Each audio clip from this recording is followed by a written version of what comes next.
ओम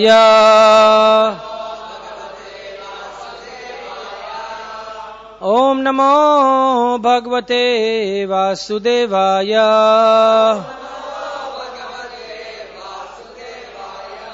ओम नमो भगवते वासुदेवाय। नारायणं नमस्कृत्यं नरं चैव नरोत्तमं देवीं सरस्वतीं व्यासं ततो जयमुदीरये। नष्टप्रायेषु अभद्रेषु नित्यं भागवत सेवया भगवतीरुत्तमा श्लोके भक्तिर्भवति नैष्टकी। कृष्णाय वासुदेवाय देवकी नंदनाय च नंदगोपकुमाराय गोविंदाय नमो नमः।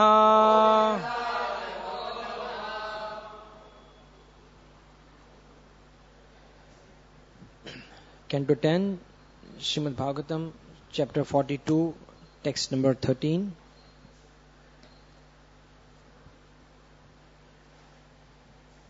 Vrishijnya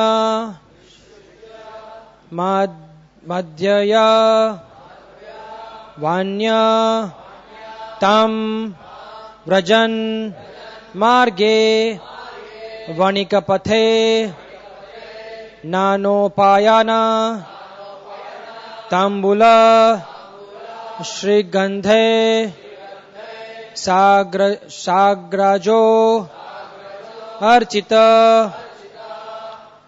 विसृज्य मध्य वन्यतम व्रजन्मार्गे वणिक्पथे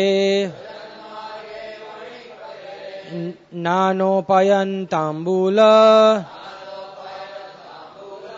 श्रीगंधे सग्राजो अर्चित विसृज्य मध्य वन्यतम व्रजन्मार्गे वणिक्पथे नानोपयन्ताम्बूल श्रीगंधे सग्राजो अर्चित विसृज्य मध्य वन्यतम वर्जन्मार्गे वणिक्पथे नानोपयन्ताम्बूल श्रीगंधे सग्राजो Archit.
Mataji's.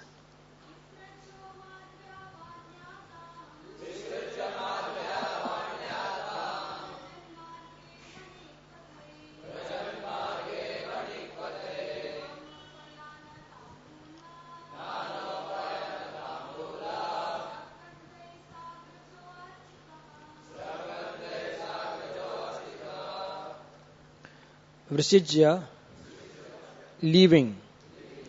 Madhya, sweet. Vanya, with words. Tam, her. Vrajan, walking. Marge, along the road. Vanik pathe, by the merchants. Nana, with various. Upayana, respectful offerings. Tambula, betel nut. Shrik, garlands. Gandha, and fragrant substances. Sa, together with. Agrajaha, his elder brother. Archita, worshipped. Translation. Leaving her with these sweet words, Lord Krishna walked further down the road. The merchants along the way worshipped him and his elder brother by presenting them with various respectful offerings, including pan, garlands, and fragrant substances. Text 14. Translation. The sight of Krishna aroused Cupid in the hearts of the city women. Thus agitated, they forgot themselves. Their clothes, braids, and bangles became disheveled, and they stood as still as figures in a painting. Purport by the disciples of His Divine Grace, Srila A.C. Bhaktivedanta Swami, Srila Prabhupada. Purport. Srila Vishwanath Chakravarti states that since the women of Mathura immediately experienced symptoms of conjugal attraction when they saw Krishna, they were the most advanced devotees in the city. The 10 effects of Cupid are described as follows. First comes attraction expressed through the eyes, then intense attachment in the mind, then determination, loss of sleep, becoming emaciated, disinterest in external things, shamelessness, madness, becoming stunned, and death. These are the 10 stages of Cupid's effect. Sri Vishwanath Chakravarti also points out that devotees who possesses pure love of Godhead generally do not exhibit the symptom of death, since this is inauspicious in relation to Krishna. They do, however, manifest the other 9 symptoms, culminating in becoming stunned in ecstasy. Om Jnana Timirandhasya Jnananjana Shalakaya Chakshurun Militam Yena Tasmai Shri Guruve Namaha. Shri Chaitanya Manobhistam Stapitam Yena Bhutale Swayam Rupa Kadamayam Dadati Swapadantikam. Nama Om Vishnupadaya Krishna Prestaya Bhutale Srimate Bhaktivedanta Swami Iti Namine.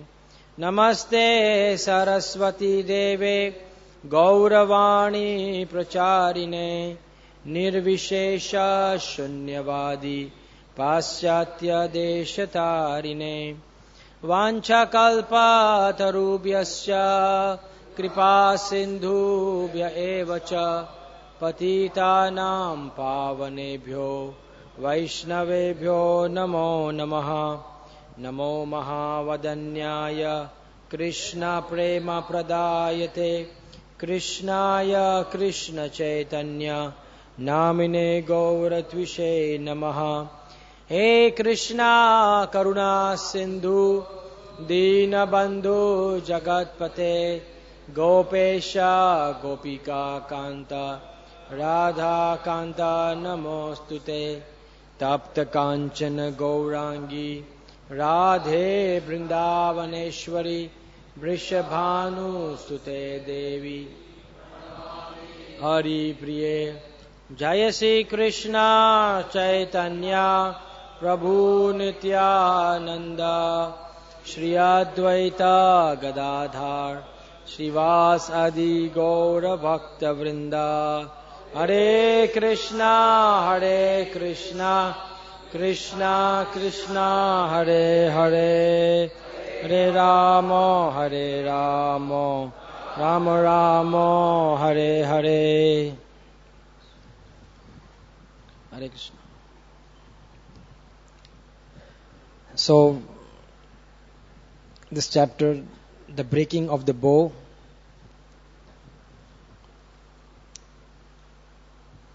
the journey that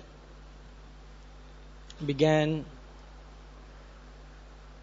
from Maharaj Parikshit asking very relevant questions to Sukadeva Goswami about what is the duty of a person who is about to die. From that, as a student of Bhagavatam, we have traveled a long distance, interplanetary distances. We have been to Jambudvip and we have been to various places where Gajendra was staying, and all the wonderful places that we have traveled through the Leela that has been enacted in this beautiful page of Bhagavatam. And then we spent a good amount of sweet time in the holy land of Vrindavan. And then along with Krishna, in order to continue his Paritranaya Sadhunam Seva, his duty, his service to the mankind about delivering the devotees and Vinashayat Dushkritam, to annihilate the demons. So, for that service, Krishna has stepped physically out of Shri Vrindavan Dham, and he is on the streets of Shri Mathura. And here we are seeing just a particular episode that has just got over, is the episode of the deliverance of Trivakra or Kubja. And Krishna, of course, meets her later also.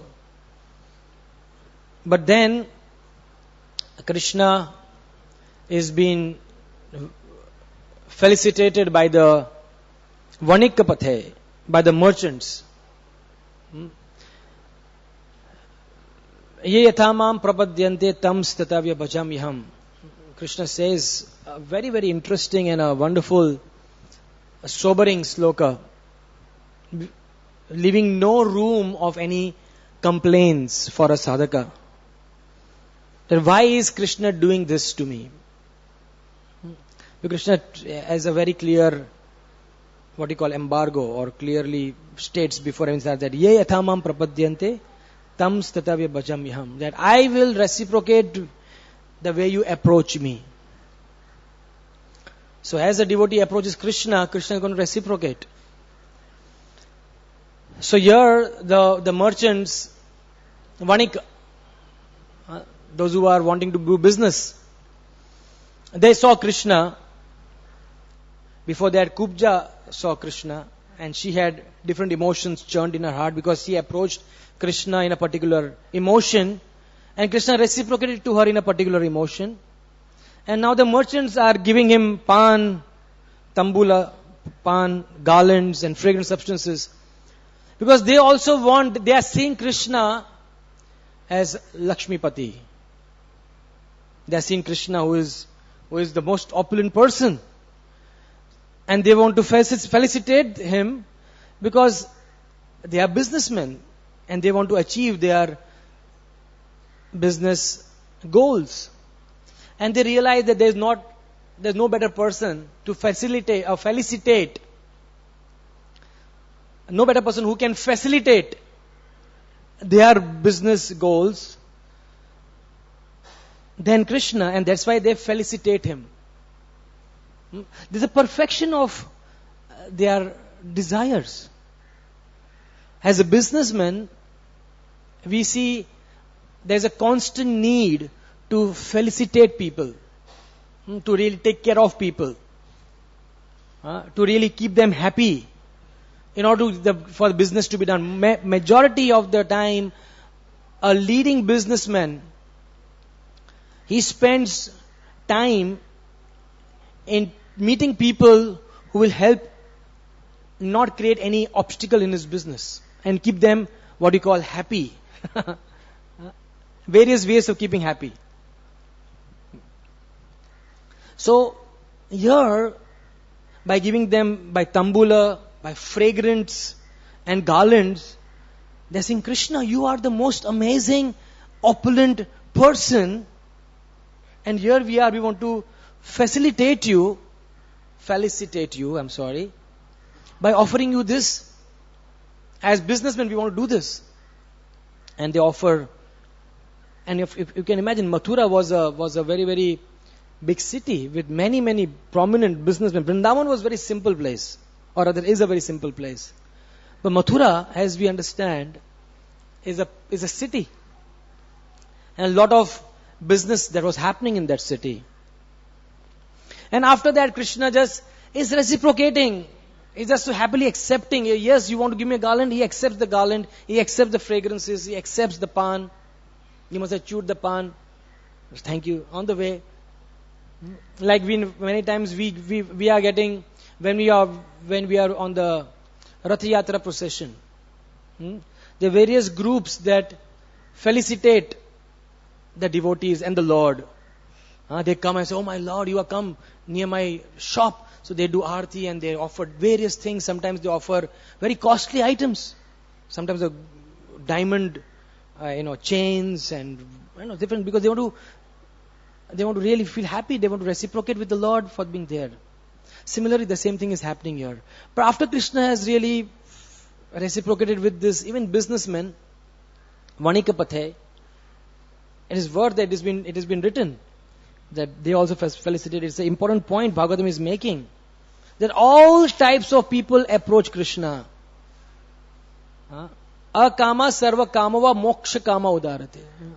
That whether you have no desire or you are filled with unlimited desires, you should approach Krishna. So there are people with mixed desires, lusty desires, conjugal desires, as we'll see next. And then Krishna was walking, and it's a normal practice. If there's some procession, some very prominent people are going, everybody comes out of their windows. We also see that kya ho raha hai? Everybody, you can see they come out of the window. When we do Harinam, people just come out and they see. They make faces or they're happy. Remember many years back we used to have this Harinam in the streets of Pune. Many of our devotees will remember. And what a felicitation was that. From different windows there would be flowers being showered upon the whole group. There were a group of 2,000, 3,000 devotees, and it was simply fun. And it was so nice to see people on the windows, they were showering flowers and say, Hari Bol, Hari Bol. And it was so nice. So this whole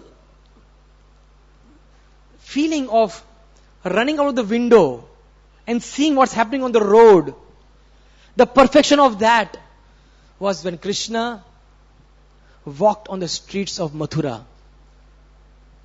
Because in Vrindavan there was no high-rise building, it was all flat. So there was no scope of seeing from the terraces because it's all a flat land. But Mathura, as we understand, as we see, must be having many palatial large buildings. And there were these ladies who were very, very, beautiful ladies. They would come out and they would see, Krishna, and seeing Krishna and Balram. And you see this photograph that has been painted by our ISKCON artist. Must be here. I'm sure you all know the photograph that I'm mentioning. Krishna and Balram walking and somebody's offering him a thali plate and the ladies are seeing. It was must be such an enchanting scene. Krishna and Balram, the most beautiful personalities in the creation. One is dark black, another is pure white. And they already heard about what they did just half an hour ago. They smashed off somebody's head. They garlanded somebody. So they knew the extravagant, activities of these people. We must see them. And then, here they see, the sight of Krishna aroused Cupid in the heart of the city women. Thus agitated, they forgot themselves. Their clothes, braids and bangles became disheveled and they stood as still as figures in a painting. Ye yatha mam prapadyante tam stitave bhajamiham. There's a natural desire for a living entity to appreciate beautiful things. It's just there. We were celebrating the most auspicious appearance of Sripad Ramanujacharya, the great Acharya of the Sri Sampradaya. And as part of his story, he was walking one day on the streets of Srirangam. He was going on a palanquin. And he saw a very strange sight. Very strange, which he had never seen. A huge, well-built, beautiful, muscular person was running after a extremely beautiful lady, carrying an umbrella, and constantly watching at the face of this lady, making sure that not even a ray of sun touches her beautiful body. And he was completely oblivious of the surroundings. He was not even bothered what people thought. He was, as one of the symptoms here is, shameless. one of the outcome of effects of Cupid is shameless. And we see so much shamelessness around here. Is it not? Just complete shamelessness. Absolutely no maryada. So even he was shameless. Can you imagine, if you are running out of behind a lady, and that too, not a skinny guy, who looks like a servant, but a big, huge, muscular guy, and running like a fool after this lady and just making sure. There used to be a Hindi movie song on this line. Those who remember would remember. So just describing this, and Ramanuja was completely amazed. I said, "What's wrong with you, my dear friend?" The natural compassion of this great Acharya was aroused. I said, "What's wrong with you?" Of course, he didn't tell him that because he was just so focused on this lady's. So later on, he sent a message. I said, "Call this man. I want to meet him. He's quite an amazing person, because a person who can be so detached can be a wonderful devotee." There are many times, devotees who are, before they become devotees, if they are not bothered about the world, then when they become devotees, they can be the most dynamic preachers, because they anyway don't care. It's part of their nature. They don't care of what the world thinks. And they become most dynamic book distributors. I know one of my friends. In the beginning years of Krishna Consciousness, it was not so much a book distribution when we came. It was fundraising. Selling coupons. That was service. I'm talking about 89, 90. I said, "You must collect some funds." And we used to. So I was so shy. I said, to go to somebody and said, "Thoda paisa do." I was feeling extremely, because I never did it. And the only time I did that was from the schools. They would say, "Collect 10 rupees." I would go to the building and collect 10 rupees and just give 100 rupees and then tell my parents to put the rest, and a matching grant they would do. Whatever I collect, they would add. That's all I did. But another person, who had another of a devotee, of course, unfortunately is not around. But he was quite a bold person. And he had done many such things. So when he became a devotee and we both were going, and I said, "Show me how you do it." So he would just, go to a taxi wala. I said, "Kaisa hai, boss?" I said, "Kuch seva bhai karega?" I said, "How can you talk like this?" I was just observing. And then he would engage in a conversation, he would crack jokes. And taxi walas at that time would give him 50 rupees. 100 rupees. And in a matter of 2 hours, he would collect 500 to 600 rupees. I was amazed. And I would collect 20, 30 rupees. Somebody just give me some chiller. Why? Because the propensity is, we have a nature and use it in Krishna's service. So Ramanuja, as a devotee, should be always, rather than being judgmental, they say, "Oh, this fellow is such a hopeless guy."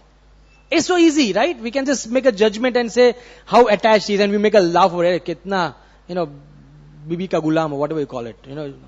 He's a henpecked fellow, whatever it is. I mean, just make a conclusion. But Ramanuja, as a very advanced devotee, he said that, call him, I want to talk to him. I said, my dear friend, there must be something which makes you behave so shamelessly on the street that you are not even bothered what people see and you are just so glued and so focused on this lady's beauty. What is it about her that you are so fascinated and so captivated? And he said, her eyes.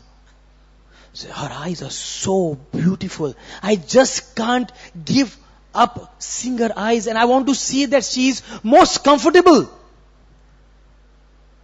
And she's not in a slightest bit distressed by walking on the street.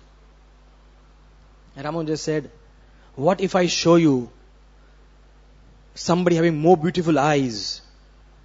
Would you really start worshipping that person? He said, impossible. There's nobody who has better eyes than her. He was really, as explained by the speaker that I heard this class from, he said he was really a worshipper of beauty. This gentleman whose name was Dhanurdas. He was really a worshipper of beauty. And he saw this beauty and he was worshipping the beauty in a perverted way, in a wrong way, misapplied way. Ramanuja said, come tomorrow morning. I'll show you. And he just said, if you don't like, don't do it. But if I show somebody more beautiful eyes, will you worship? He said, sure, if you can. I don't think you can, but if you do, I will. And Ramanuja called him early morning and took him through the different gates of Srirangam temple. And he was thinking, where is he taking me? Early morning. To see somebody beautiful early morning? So he went. And then Ramanujacharya, took a lamp. That's the way they show the darshan of Sri Ranganath ji. There's no lights. There is no LEDs, no focus lights. He took a lamp.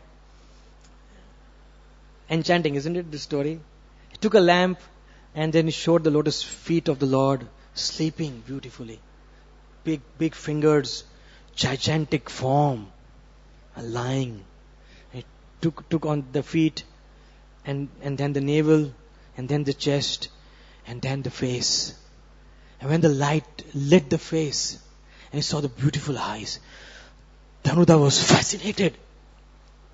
He was dumbfounded. He said, these are the most beautiful eyes I've ever seen in my life. Of course. It was not just that he saw the eyes, because he had the complete mercy of Ramanuja. Premanjana churita bhakti vilauchaneina santha sadaiva hridayeshu vilokayanti yam shama sundaram achintya guna swarupam govindam adipurusham tamaham bhajami. That when the pure devotee of the Lord, the spiritual master, anoints our eyes with the salve of love, Anjan, Premanjan, and then you can see something divinely beautiful. So Ramanuja gave complete mercy to this person, and he was completely fascinated, and he became a devout devotee of Lord Ranganath. What a beautiful story of complete transformation. That right application, the right emotion, which was misapplied to the wrong person, perfectly applied to the most right person, Lord Krishna.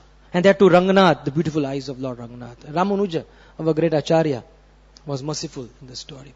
So similarly, we see here that the ladies, there's a natural desire to appreciate beautiful things. Every one of us. Is there anyone in this room who doesn't want to see beautiful things, want to see ugly things? If given a choice, we all want to see beautiful things. We all want to smell the most fragrant. We don't want to smell, something of the gutters. It's not that, Prabhuji, please make agarbatti of the gutter perfume. You never want to do that.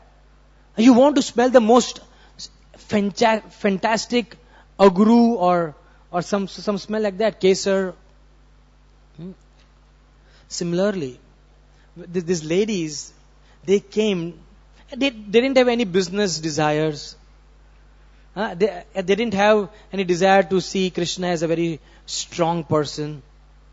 As we go further, many people will see him as a very powerful wrestler, that the way their eyes saw Krishna in the wrestling arena. But they simply came to appreciate Krishna's beauty. And Krishna manifested the most beautiful form of personified Cupid, the perfection of Cupid. Madan Mohan. Krishna is called Madan Mohan. Jayatam Suratao Pangor Mamamanda Matergati Mas Sarvasva Padam Bhojao Radha Madana Mohano. That till the time we are stuck with this desire to enjoy this desire of separate from Krishna, this sex desire. Mama Manda Matergati. Mand. We are mand. We are very stupid. As Yugavatar gave a class, how Cupid make me stupid. And how Cupid is making all of us stupid every second. But we don't want to be stupid. We don't want to be manda. Manda matergati. Mat sarvasva padam bhojao. That's why if you don't want to be stupid, then you want to make padam bhojao of Radha Madan Mohan sarvasva. Mat sarvasva padam bhojao Radha Madan Mohano. Then made that Lord Radha Madan Mohan become the be all and end all of my life.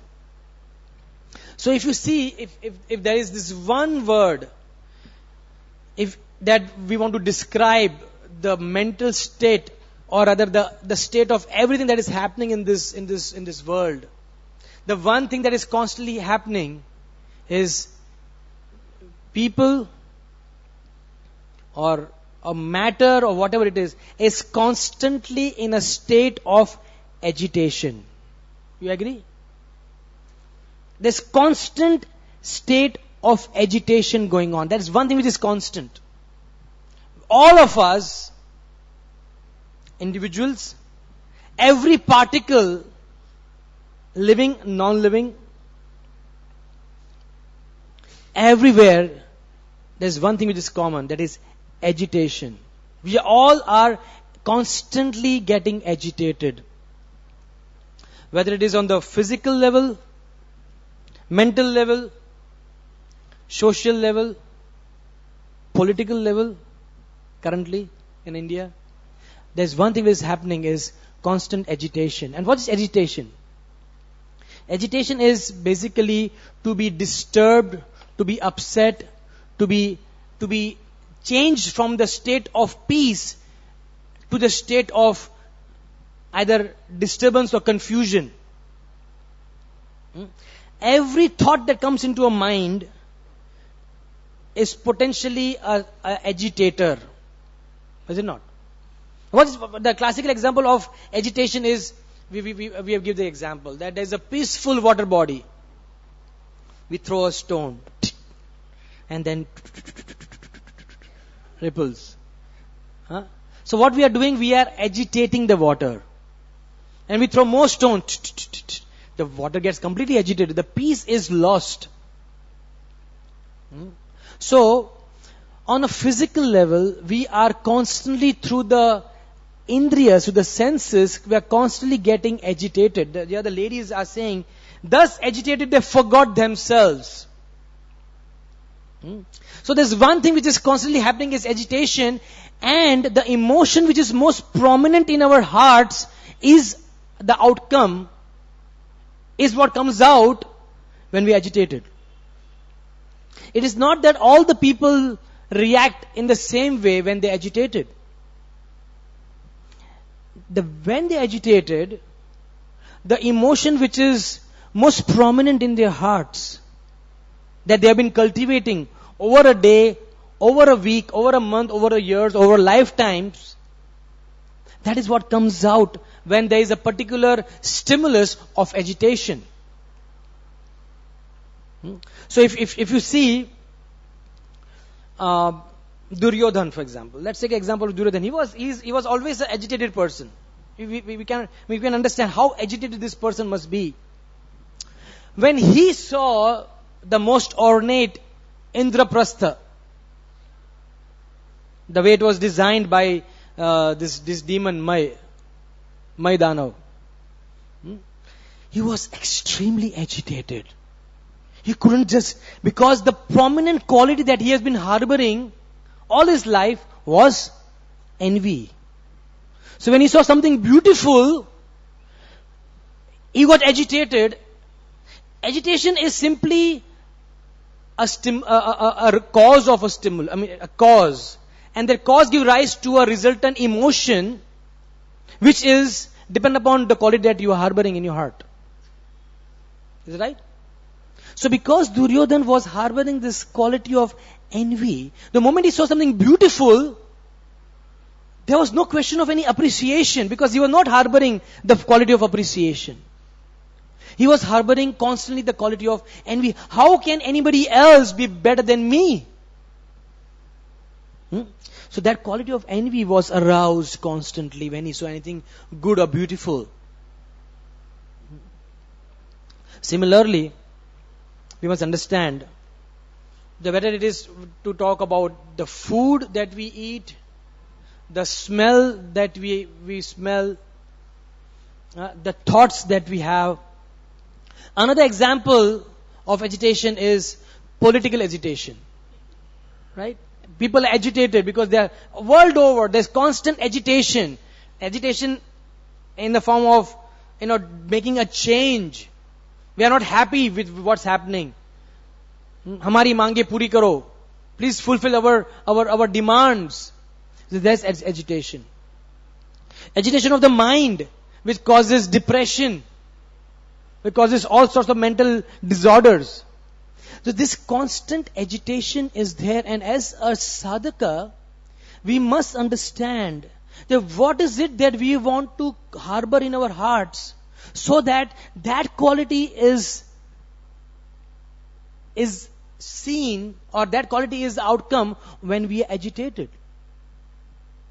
If we are harboring in a very secret way the quality of envy, for example, and it happens whenever you see anything beautiful, or whenever you see anybody else doing something beautiful, there is a cause of agitation, and then gives rise to very, very intense form of envy. And if we are constantly harboring that envy,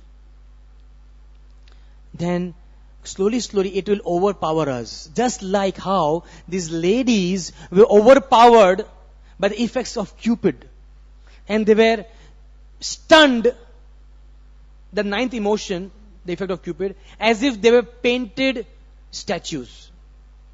They couldn't move, because they got overpowered by that emotion of attraction to Krishna, who is the most perfect Cupid.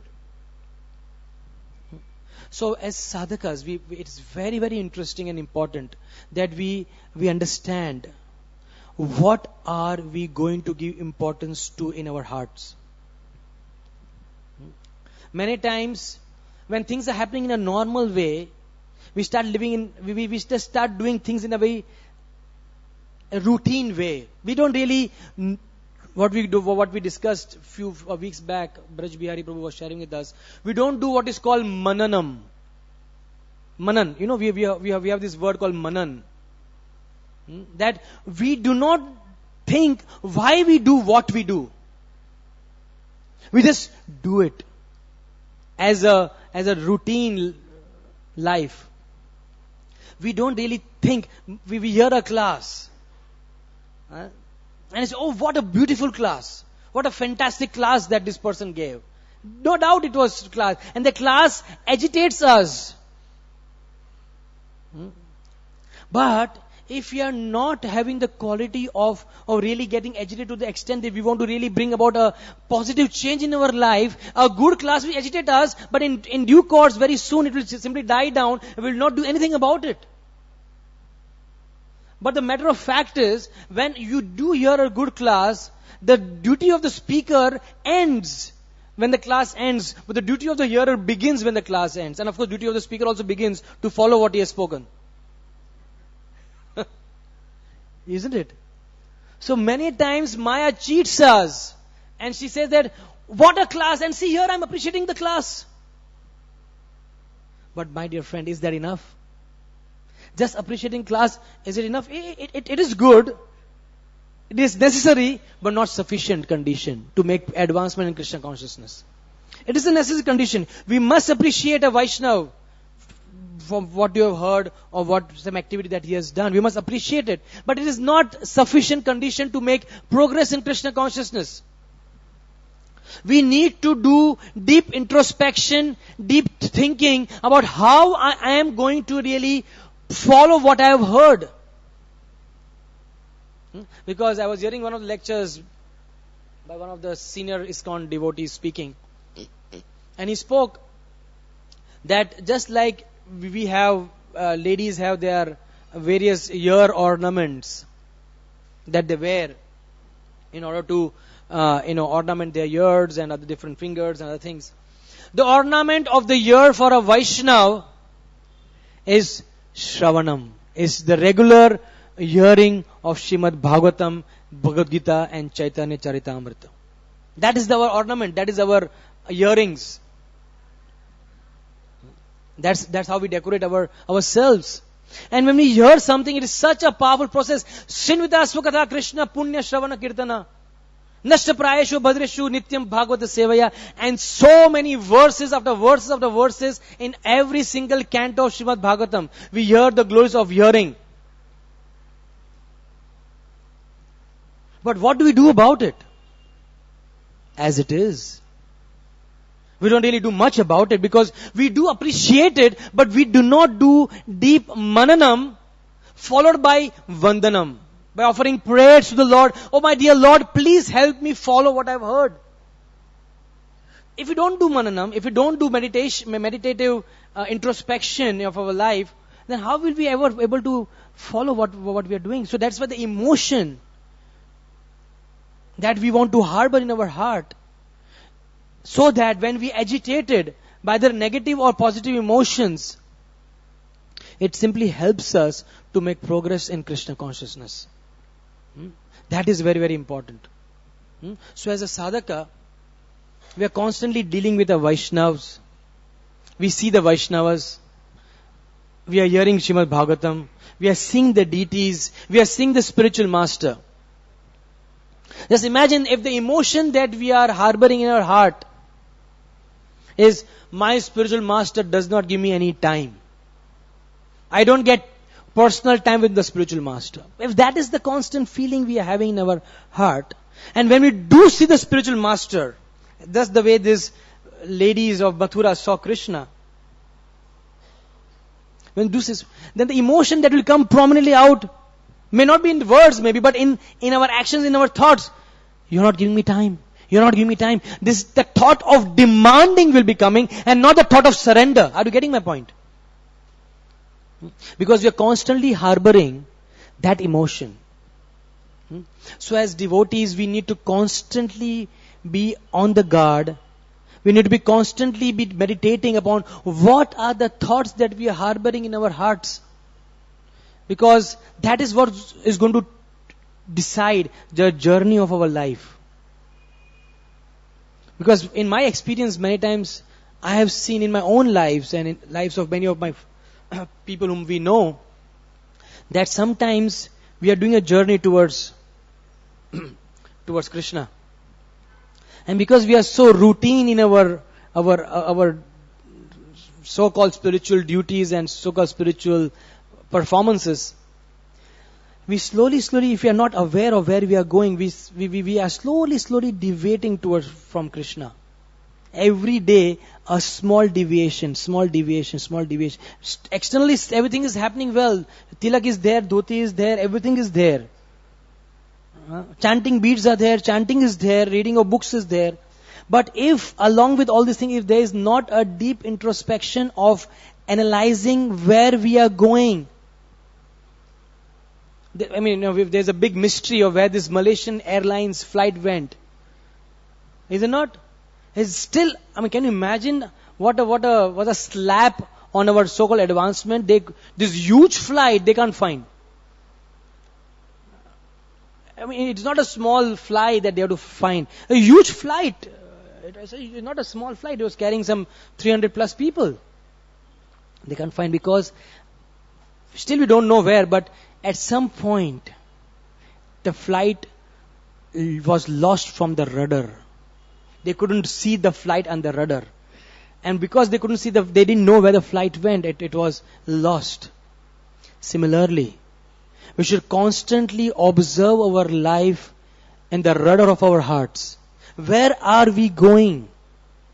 Because small deviations, small envy for one person becomes envy for 2 people tomorrow, envy for 10 people later on. I remember many years back, Kishori Mataji, she was discussing with her spiritual master. I'm talking about my wife. And he said, Maharaj, I told a lie to my parents and came for this program. And I don't know much now, but at that time it was a big, a pat on the back you will get if you tell lies to your parents. Oh, very good. Come on, keep it up. That's the way you live life. Detached from the parents. Just do what you want. So that was, he said, I told lies to my parents. I told I'm going to the college and I came to this program. And a brilliant, deep statement was made by her spiritual master. He said that today you will tell lies to your parents. Tomorrow you will tell lies to your husband. And later on you will tell lies to your spiritual master. It doesn't end there. It becomes your nature. Right? So a small lie now can lead to a major deviation later on. As we know this one example that even if a flight deviates by 1 degree as it takes off, by the time it actually lands, it is, instead of, dekhiye idhar, dekhiye udhar type of thing, Instead of going here, it goes there. There's a huge deviation for a flight. Even a 1 degree deviation in the beginning, but as it goes further, it is a huge deviation. Similarly, it's very important to see where our heart is. Where we are going to really give our heart to. So a devotee, a sadhaka has to meditate upon every single minute of his life. Where exactly he is heading. Because if we want such emotions, like the gopis of Vrindavan or the ladies of Mathura, or in general all the wonderful examples that we see of devotees reciprocating with the Lord, all this Dhanurdas, for that matter. His life was completely changed by Ramanuja. He just intervened and the whole track of his life was changed completely. Just complete change. But if we want to have this emotion, it's not just it happens overnight. That when you see Krishna, and say, oh Krishna, you are so beautiful. It is not that you'll be completely attracted to Krishna overnight. It is a very gradual process, provided we are constantly observing where are we going every minute of our life. And that is what we learn from these pure-hearted ladies of Mathura. They had natural attraction for beautiful things, and they were fortunate that the most beautiful thing that could ever be came in front of them, and they got attracted to Krishna. So, please, when we are chanting Hare Krishna, a small deviation, 1 round not chanted today. 1 round. And I say, oh my God, I'm so tired. 1 round. And the mind gets a slip, a seepage, a small crack. That's all that water needs to really, there's different trees, they grow on buildings. We see trees, the people tree which grows in the building. They actually can crack the whole building if you don't really do something about it. And how it all starts? A small crack in which a bird puts in a small seed. And that's how the whole huge tree which can practically crack the whole RCC structure of a building. It starts with a small thing, a small deviation.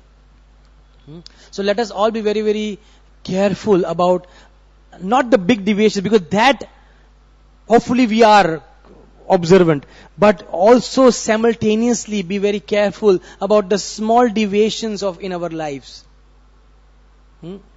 Once in a while, onion garlic, chalta hai Prabhuji, kya karne ka? It's fine, what to do? preaching. We can't, this person made onion garlic, so much love was there. Yes. If you have superior supervision, and superiors are observing, and in a very extraordinary situation, there could be some extraordinary things that we need to do. But in general, you cannot make exceptions all the time.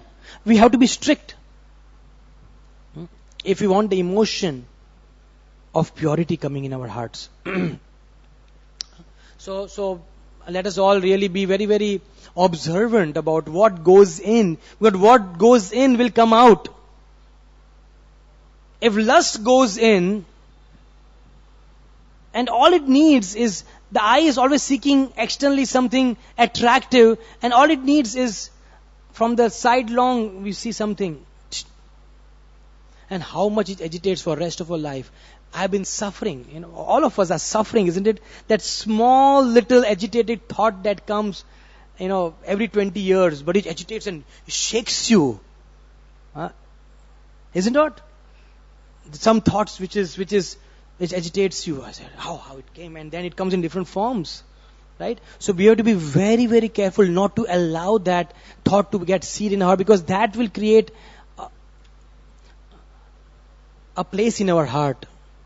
And then when we agitated, when there's some agitation, it will give rise to negativities. And the best thing, I was just thinking about it, what is the best thing? Because we have to be agitated. There's no question of not being agitated in the material world. Or rather in the spiritual world, everybody is agitated.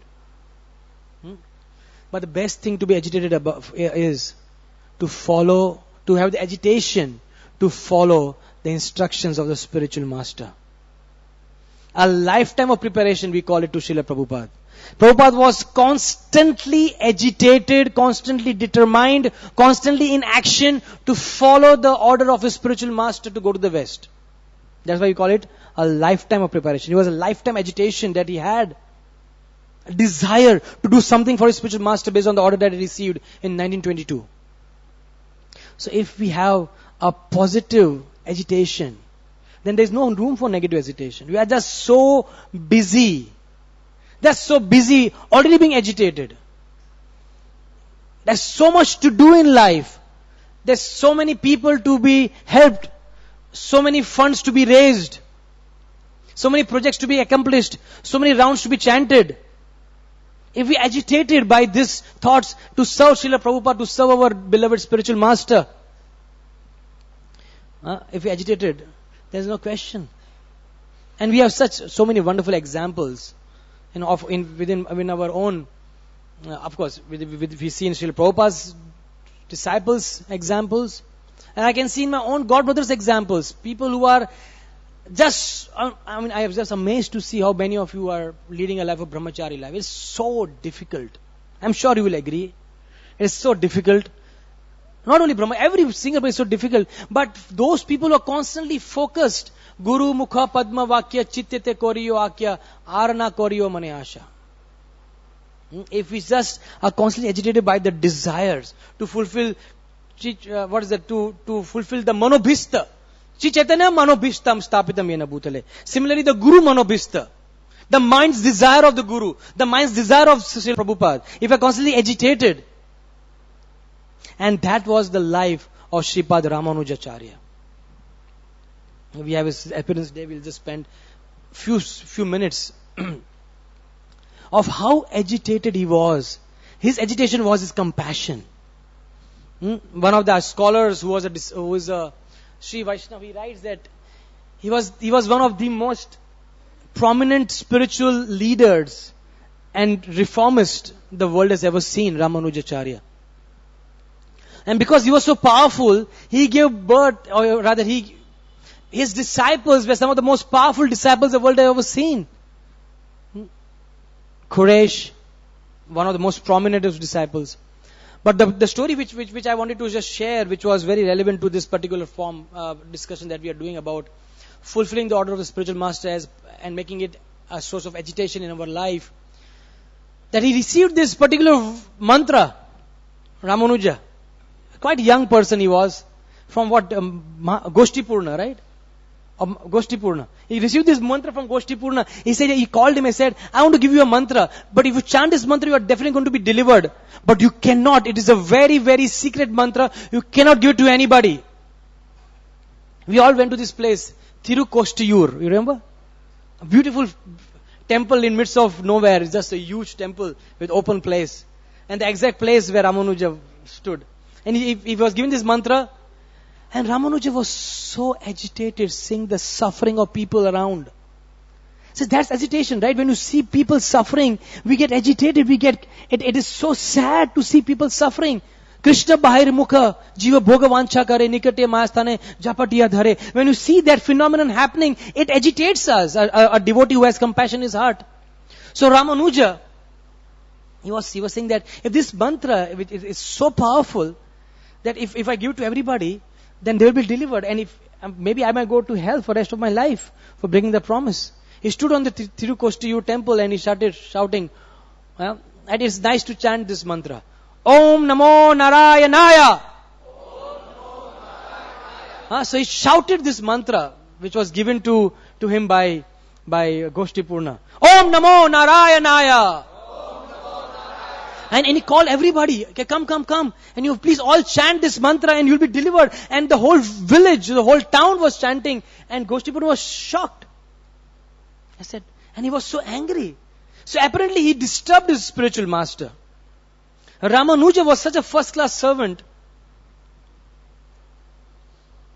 that he knew exactly what will please his guru, one of his Siksha Gurus. Yamuna Acharya was his Diksha Guru. Siksha Guru was Goshti Purna. He said, Gurudev, I will go to hell. I agree, I know. But everybody will be delivered. Why did he did this? Because the moment he got this mantra, he was agitated. And the prominent feeling in his heart was, oh, I have it. Now I'll chant and deliver myself. No, that was not the prominent feeling.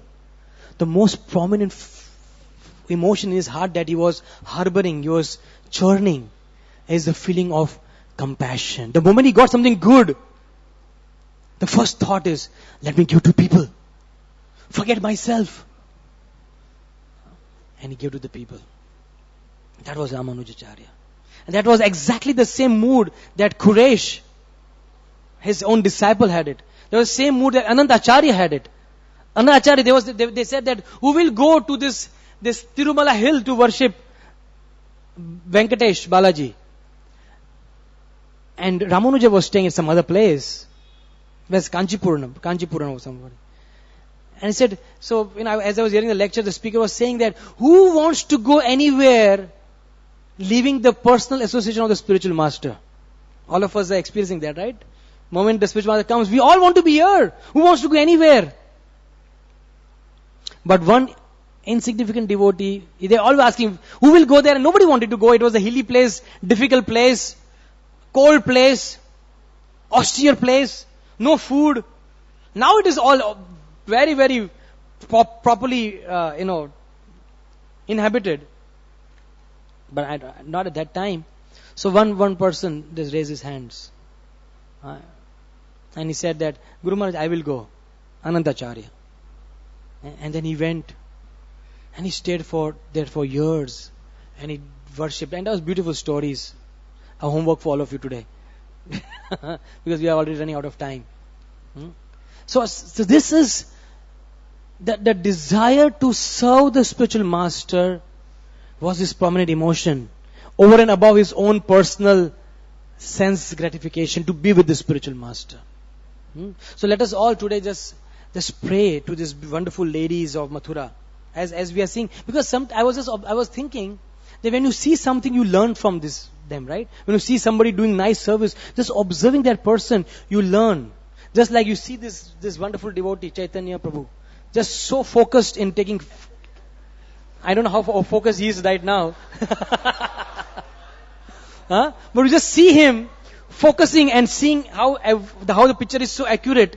But just observing this accurateness of this wonderful devotee, you learned, isn't it? He's gone. So when you see somebody chanting, when you see Shadbhuj Prabhu chanting,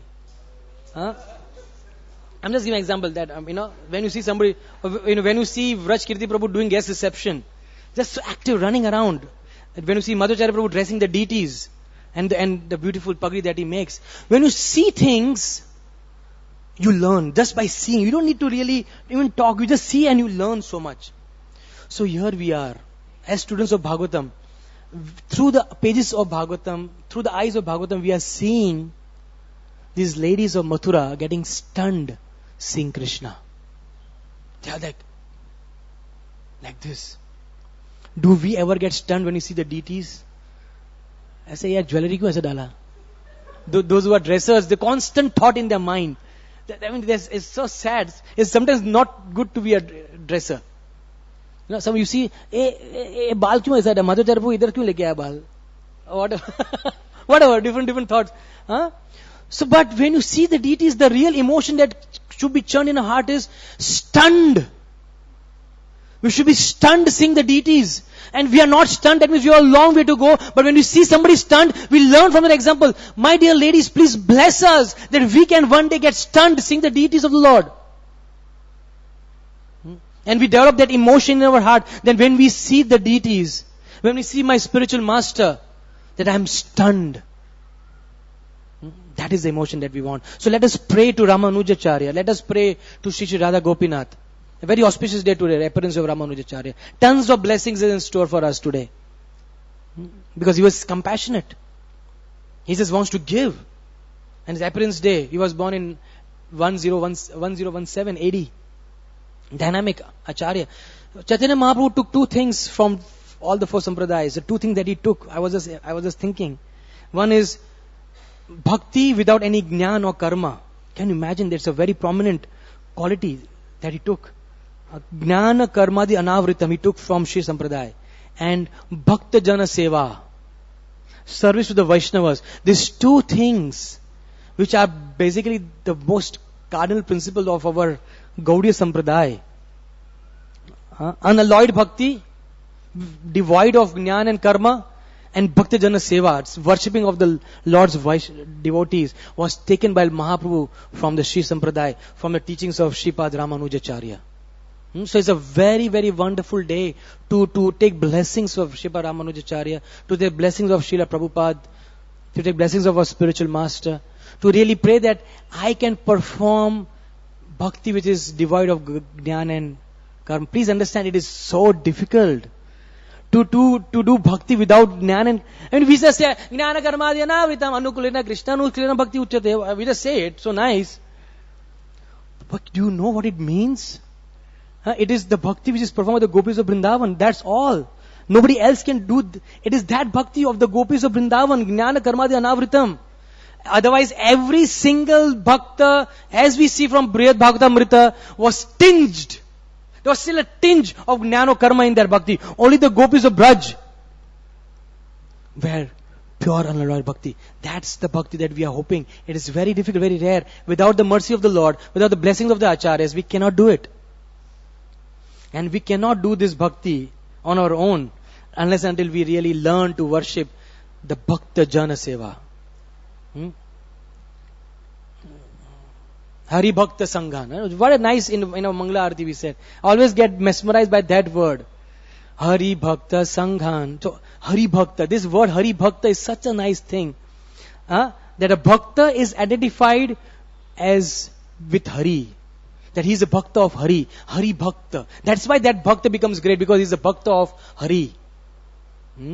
Because Hari is great, the Bhakta of Hari is also great. And being Hari Bhakta Sangha, being together with Hari Bhakta, is the most safe place in the whole creation. And that teaching was given to us by Chaitanya Mahaprabhu, which he took from Sripad Ramanujacharya. The importance of Bhaktas Jana Seva. So let us really meditate upon this beautiful episode. And as we go further, Krishna is going to be, doing all very, very chivalrous and dynamic things. Breaking the bow, killing Kuvalyapida. And in the next 2 chapters, we will see, Kamsa getting killed, which was very, very serious business. But when Krishna, sometimes when you want to do serious business, you are just focused. Don't tell me anything. Chalo, I want to just do serious business. But Krishna can do many things. He can deliver kubja. he can get a garland, he can eat pan, he can have the ladies get attracted to him, and he can break the bow, and then by the way, kill Kamsa also. Because try to understand, Kamsa was not an ordinary guy. Kamsa was a very powerful, even Jarasandha and Shishupal were dead scared of Kamsa, Kalanemi. So sometimes I was just going to hear a class. I think Sachinand Swami has given the class of the power of Kamsa. There's a whole class. Can you imagine? The whole class is power of Kamsa, because till the time we don't know who Kamsa is, we don't understand who Krishna is. And how Krishna is killing him is just effortlessly. So how great, because Jarasandha was dead scared. And who was Jarasandha? Who was Shishupal? These were all very, very gruesome Maharathis. They were very scared of Kamsa. So Kamsa was, and sometimes, devotees have, no, they just take this, Kamsa, maar dala usko. But we must understand, because we are overwhelmed by Krishna's glories, but we must understand what Krishna is doing. Can you imagine people like, Putana and Trinavarta and all this, they were sold out slaves of Kamsa. So Krishna is about to do that. And by the way, in the bargain, he does all these things. So the whole purpose of Bhagavatam, I'm sorry, I'm going to end in 30 seconds. The whole purpose of Bhagavatam is that you develop appreciation for Krishna. That what a Lord I am worshipping. If that conviction comes, that, I didn't take a wrong choice. Instead of Grant Road, I didn't have to go to Dadar. I should have gone to Dadar. Why I came to Grant Road? There's another demigod there. I should have gone there. Why? But you should not feel that you are wrong choice. He's great. The demigod is great. But we should understand that Krishna is supremely great. Nobody can beat him. He is a stylish God. We want to worship style.